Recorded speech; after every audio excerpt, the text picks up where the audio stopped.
guys, welcome to the People's Duchess channel. Thank you so much for joining me. If you are joining us for the first time, welcome. If you are joining us as a longtime listener, welcome back. I am so glad to have you all here. So today we have a really great treat in store. We will be reviewing and deep diving into our Dashing Prince's record-breaking memoir, Spare. I love this book. You love this book. Millions of people love this book. We've all read it or listened to it, heard a clip, or at least discussed it in some facet, and we are going to break it all down today. But first, a word from our sponsor, August AI. If you are looking to break into tech or just better yourself, better your life, August AI has all the tools you need: social media management, resume and interview prep, avatar coaching and workshops, project management workshops for businesses and individuals, and a lot of really in-depth AI knowledge and C-suite career coaching. So book a free discovery call with the friendly and helpful professionals at August AI today and get on your path to a better future tomorrow. Friendly professional service and AI for all. All right, so let's talk Spare. I love this book. You love this book. We all love this book. Everyone that I know has either read the book or heard the audiobook, or at the very minimum had poignant conversations with coworkers or teachers or whomever regarding the contents of the book. It made a really big splash, and I think not just because it spilled the royal tea, so to speak, and it was piping hot. Not because of that. It's not a book about salacious royal gossip. I appreciate the candor in this book. I appreciate the fact that he saw beyond his own embarrassment in admitting some of those stories, like the frozen toddler story, the obviously the drug use stuff. But I think that it's really important to let people know what's going on in your life so that you can kind of explain how you got to where you are. So Prince Harry has been a soldier. He has seen combat. He has grown up in this very controlled family where every single aspect of his life is controlled, from where he is able to wear, how he can express himself, where he can go to school, the types of friends that he's allowed to have. He just lived a very controlled life, and I never really paid much attention to any of that. I peripherally loved the royals because my mom did. My mom liked Diana. I think everyone's mom liked Diana. And I was a baby in the 90s. I was a 90s kid growing up in the late 90s. So I wasn't really cognizant or aware of things like her passing. I was there when there was a day that I remember that the adults were just very upset and the TVs were all blaring, and I could see that she had passed away, but I couldn't quite register the impact of that on the global greater consensus. But I appreciate Prince Harry's recollection of the events. I appreciate his chronology of the events. I really love that together with J.R. Mooringer, they were able to pen his story to where it really came off as a concise, documented, historical piece of biography for future generations. I think that it was very deliberate how he wrote it, the type of tone and the type of voice that he wrote in. He really embodied a very empathetic spirit. You could read it and feel his pain. And I don't care who you are. I don't care if you're the Beckhams. I don't care if you are the Carters. It doesn't matter to me who you are. Everyone is human. Just because you have a certain amount of money or a lot of money compared to others does not mean that you are impervious to physical or mental or emotional attacks against your person. Everyone is human. Everyone bleeds when they're cut. Everyone feels badly when they're insulted. So imagine going through the trauma of losing a parent that you loved like that, and then everyone telling you to just suck it up and shut up and we don't talk about it. That's traumatic. And Harry has had his fair share of trauma. As a combat veteran of 10 years, as a war veteran, he has seen a lot more things than the average person has seen in the way of carnage and how war affects people mentally. So, in addition to those challenges, he also had to grow up pretty quickly. His family wasn't really, trying to give him that assistance. So, he went to the military seeking comfort. And that has always stuck out to me, that he went to a war zone to find solace. How bad was it at home that you had to literally go to a war zone to find solace? So that's number one that stuck out to me. The second thing that stuck out to me was just how deep the abuse went. I, again, had been peripherally aware of his upbringing and the challenges that he faced in his upbringing, but when I read that part about how they put a GPS on Chelsea's car, I don't know why, but that struck me. I just thought to myself, how is that legal? How is the person responsible for that not a convicted felon? That's aggravated stalking. You have regular stalking, and then you have putting tracking devices on complete strangers' cars just to get pictures and know where they're at all the time. Stalking. Terrifying, horrifying behavior. She's a young blonde lady, and these are grimy, in the gutter trenches kind of pervy old men trying to just creep on her. So if they know where she lives, if they know where she's at all the time, what prevents them from committing a crime against her at a point where she's alone? I don't see how that's not a crime. It's insane. So that stuck out to me, and that really tore me up. And all of the things that he was saying about how he feels, I think are just so important. If you are a person who thinks that rich people are not entitled to feel things because they have money, then you are either broke or a sadist. You can only either not give a dang about the human condition and human suffering when you see it. You can either be a sadistic, completely sociopathic person who doesn't have the capacity for empathy. You don't care because whatever. But whatever your reason is, you're either that level of sadistic psychopath, or you're a person who has never been exposed to large sums of money, so you cannot fathom what it's like to even have it, nor can you imagine yourself happy, because most people that don't have money are struggling. And it does remind me of, and I hate to use his name here because he's so far gone, but I have to give credit where credit is due. Kanye said something that will always stick out to me. He said that having money isn't everything, but not having money is. And that resonates so deeply. Not having money is everything. It's literally the difference between life and death. Without money, you don't have health care. Without money, you don't even have water to drink. So not having money is everything. It can be the difference between living or dying. So they just say things like, well, that couldn't be me. I wouldn't do none of that. I wouldn't be on no Oprah. Because you can't even fathom it. You don't have two nickels to rub together for flint to start a fire in the forest. And I think that it's just really important to step back and not see him in that princely light to begin with. This is a case study on the psychological effects of losing a parent, going to war, and being targeted in harassment. This is a case study in abuse. This is a case study in mental health challenges and overcoming them.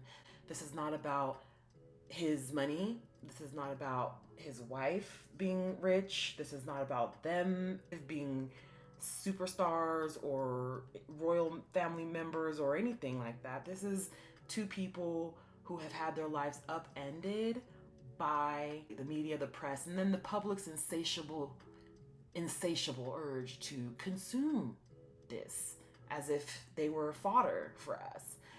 So I'm really impressed with the writing, and I'm really proud of Prince Harry. Obviously, this book has broken so many records. It had, I think, 1.2 or 1.4 million in pure sales on the first day of release. It's done so well. I can't even imagine what those bonuses look like. And he has donated a sizable amount of that to charity, Sentabale. He's donated some of that to Well Child. He's just done a really great job with Spare, and I loved dissecting and talking about it. We actually hosted a couple of chats already. I had a subscribers only YouTube chat, and I had an open chat with some other of my followers from Instagram, and it's been very cathartic and healing. I think that all of us have a piece of this book where we can relate. I myself have gone no contact with certain family members who have abused me from childhood. And now that I'm an adult, I won't allow them to do it anymore. I simply won't. And people love to say things like, oh, blood is thicker than water, and you should just never complain, never explain, or keep a stiff upper lip. Or as Victoria Arbiter very insidiously tweeted yesterday, that look at the Beckhams. They didn't complain, and they made it out better on the other side. And I just think, wow. So first of all, they complained to high heaven and back. I mean, they sued.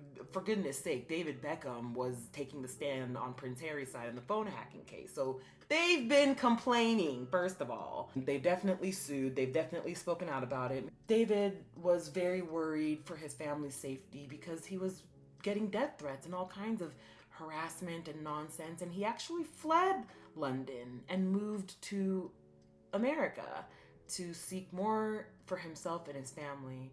So for Victoria Arbiter to sit there and say that he kept a stiff upper lip and he just took all of the hate and abuse and played better and it made him better, it's insidious. It is absolutely insidious. So what about Carolyn Flack? It's not enough to just grin and bear it. It's hurtful. It's painful.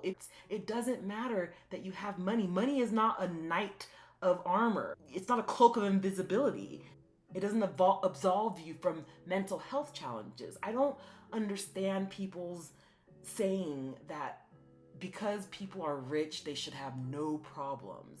It's just insanity to me to think that you have the right to abuse somebody simply because they have done well for themselves and perhaps their opinions differ from yours, or perhaps they have courted and married someone of a skin tone that you're not particularly fond of.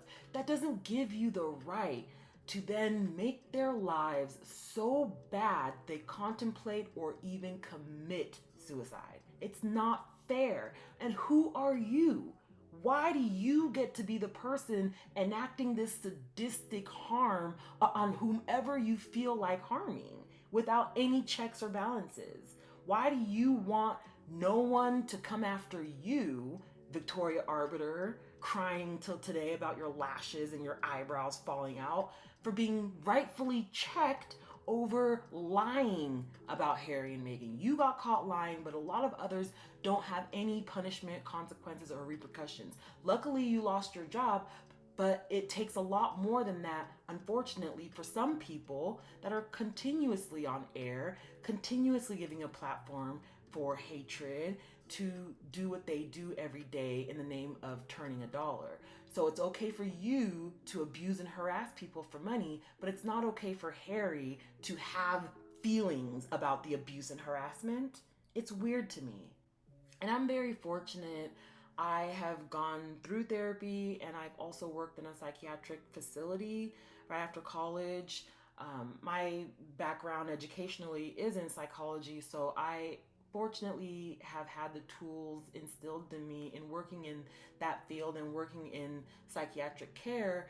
I've had the tools instilled in me to be able to cope with things and really draw on my knowledge base to deal with the stressors of life. And I'm fortunate and I thank goodness for that every single day, but not everybody has those tools. And I think that a lot of people are really struggling with their mental health, particularly in the last couple of years. And for anyone to say that someone else should not feel bad or hurt or mentally exhausted or whatever the case might be, they should not feel that, because somehow their hordes of money insulates them and absolves them of any type of feeling, and they just don't feel, they're just rich and happy all the time. Is that even realistic? Because you're rich, you're always happy. Is that a realistic thing to even say, or are you just trolling right now? Because as soon as you put them into that situation, as soon as you're Angela Levin and you're being asked, where is your source of this information, you start shutting down. You start crying and throwing up and accusing people of being mean to you. And so just that little bit that she got, and I forget the name of the lady who challenged her, but finally someone challenged her live on television and she completely unraveled. So 2 seconds of the same treatment for you, no. You would not stand for that. Morgan walks off his own show, loses that job because of one criticism.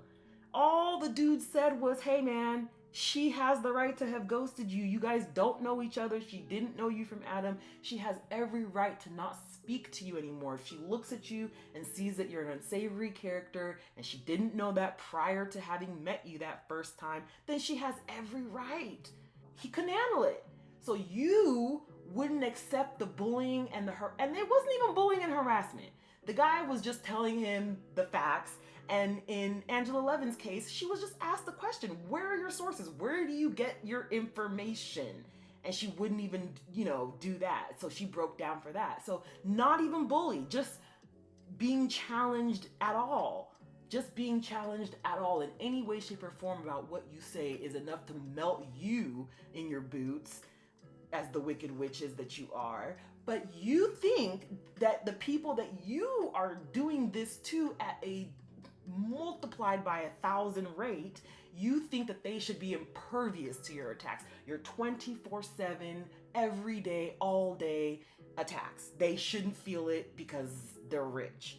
So anyways, I think it's really interesting that he pointed all of these things out. It's a look into the mind of a person who's multifaceted with feelings and nuance.